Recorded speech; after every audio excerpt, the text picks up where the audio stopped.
Hello दोस्तों, नमस्कार। आज मैं नारियल के जन्म के बारे में बताना चाहती हूँ। प्राचीन काल में सत्यवन नाम के राजा राज्य करते थे। वह अपने प्रतिदिन पूजा पाठ किया करते थे। उनके पास सभी किसी चीज़ की कमी वह धन दौलत से परिपूर्ण थे। वह सभी सुविधा से समर्थ थे। हालांकि इसके बावजूद राज एक अभिलाषा थी जिसे वह पूर्ण की चाहत रखते थे। दरअसल राजा सत्यवन को किसी प्रकार से स्वर्गलोक जाने की इच्छा थी। वह अपने जीवन में कम से कम एक बार स्वर्गलोक का सौंदर्य को देखना चाहते थे, लेकिन उन्होंने इस मार्ग में नहीं पता था। इधर दूसरी तरफ ऋषि मुनि विश्वामित्र अपनी तपस्या के लिए घर से बाहर निकल गए। चलते चलते वह कुछ देर अपनी कुटिया से काफ़ी दूर चले गए।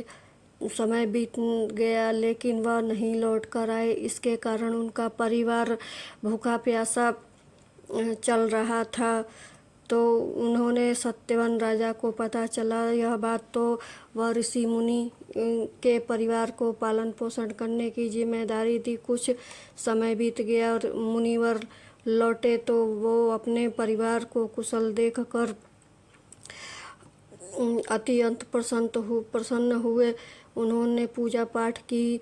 उनकी अनुपस्थिति में किसने की देखभाल, इस पर ऋषि मुनि के परिवार वालों को राजा की यह बात बताई। वह सुनकर विश्वामित्र तुरंत राजमहल में पहुँचे और राजा से मुलाकात की। वहाँ पहुँचे उन्होंने सभी महाराज को धन्यवाद कहा। इस पर राजा ने ऋषि मुनि इच्छा पूर्ण होने की आशीर्वाद मांगा। राजा की यह बात सुनकर विश्वामित्र ने कहा, बोलिए महाराज, आपको क्या वरदान चाहिए। तब मैं राजा ने कहा, हे मुनि, मुझे एक बार स्वर्गलोक का दर्शन करवा दो। कृपा करके मुझे वहाँ जाने का वरदान दे दो। राजा की प्रार्थना सुनकर ऋषि विश्वामित्र ने एक रास्ता बनाया जो स्वर्गलोक की ओर था। यह देखकर राजा सत्यवन बहुत खुश हुआ। वह तुरंत अपने रास्ते पर चल पड़ा, स्वर्गलोक पहुँच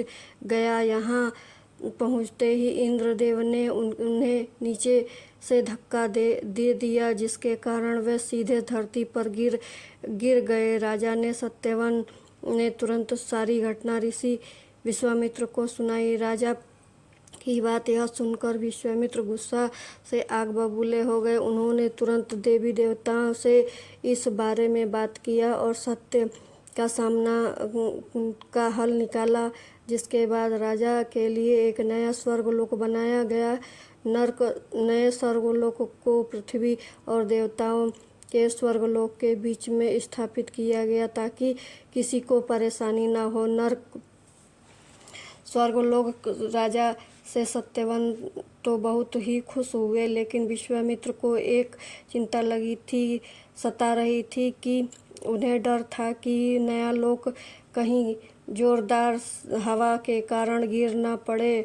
अगर ऐसा होगा तो राजा सत्यवन दोबारा धरती पर गिर जाएगा। काफ़ी सोच विचार करने के बाद ऋषि विश्वामित्र को एक उपाय सूझा। उन्होंने नए स्वर्गलोक के नीचे एक बहुत सा खंभा खड़ा कर दिया ताकि वह उसके सहारे से मिल सके। अन्यथा ऐसा मानना है कि नए स्वर्गलोक के नीचे लगाया खंभा एक विशाल पेड़ था। वह खंभे के रूप में बदल गया। यही नहीं बल्कि कुछ प्रातः जब राजा सत्यवन की मृत्यु हो गई तो उनके सर पर एक फल तब्दील हो गया। सभी से इस खंभे को नारियल का पेड़ कहा जाने लग गया, ताकि राजा का सिर नारियल के रूप में माना जाता है। यही कारण है कि नारियल का पेड़ इतना लंबा होता है। इस कहानी से हमें यह सीख मिलती है कि अगर सच्चे मन से किसी की मदद की जाए तो हमारी हर ख्वाहिश पूरी हो सकती है। धन्यवाद। दोस्तों वीडियो पसंद आए तो लाइक शेयर ज़रूर करिएगा। धन्यवाद।